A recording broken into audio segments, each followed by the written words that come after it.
হ্যাঁ এভরিওয়ান, আসসালামু আলাইকুম। কি অবস্থা সবার? আশা করি সবাই অনেক অনেক ভালো আছেন।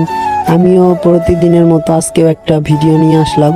আর যেই ভিডিওটা দেখে আপনাদের একটু অবাক অবাক লাগতে পারে, যার কারণ হচ্ছে সামনে কোরবানি। তো কোরবানির গরু কে কি কিনছেন অবশ্যই কমেন্টস বক্সে জানাবেন। আর আজকে আমাদের বাড়ির কাজের জন্য দাও আর কোদাল আর হচ্ছে একটা বেলচা কিনতে হইব। আর এর কারণেই আমরা চলে আসছি বাজারে। তো বাজারে আসার পরেই আর কি আমরা একটা দাও আর কোদাল অর্ডার দিয়ে দেই। তো উনি আর কি বানাইতেছে, আর বানানোর সময় আমিও ছিলাম। তো আমি ওইখান থেকে আবার একটা বেলচা কিনতে গেছিলাম। তো ওইখান থেকে আমি বেলচাটা কিনে নিয়ে আসি। তারপরে হচ্ছে আমি দোকানে আসি, তো মানে কামারের আর কি দোকানে। তো এইখানে দেখতেই পাচ্ছেন যে অনেক বিভিন্ন ধরনের ছুরি আছে। তো ছুরি থাকার কারণ হচ্ছে আমাদের এইখানে তো কালকে ঈদ।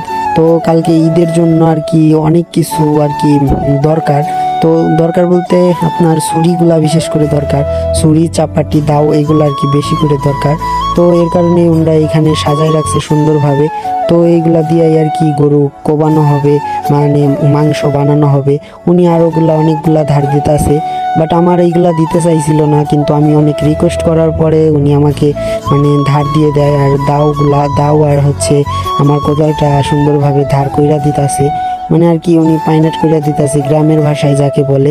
তো উনি সুন্দরভাবে আমাকে মানে বোঝাই, বললো যে দেখো এরকম এখন তো দেওয়া সম্ভব না। আমি বললাম আঙ্কেল আমার যেমনি হোক দরকার, আর আপনি পারবেন, আপনি চেষ্টা করলে পারবেন। উনি কষ্ট করে আর কি উনি অনেক কষ্ট করেই আমাকে আজকে দেওয়ার জন্য ট্রাই করতেছে। তো সব কাজ কাম শেষ আর কি, এখন আর কি আমরা বাসায় চলে যাব। তো তার আগে কথা হচ্ছে আমার ভিডিওগুলো যারা যারা ভালোবাসেন তাহলে একটা শেয়ার করতে ভুলবেন না। তো আমার ভিডিওগুলো কেমন লাগে আর এই কমেন্টসে বলবেন।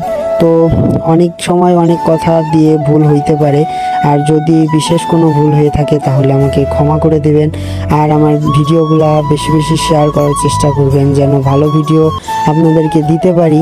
তো ভিডিও প্রায় শেষের দিকে, সবাই ভালো থাকবেন, সুস্থ থাকবেন, আর আমার জন্য দোয়া করবেন। আল্লাহ হাফেজ।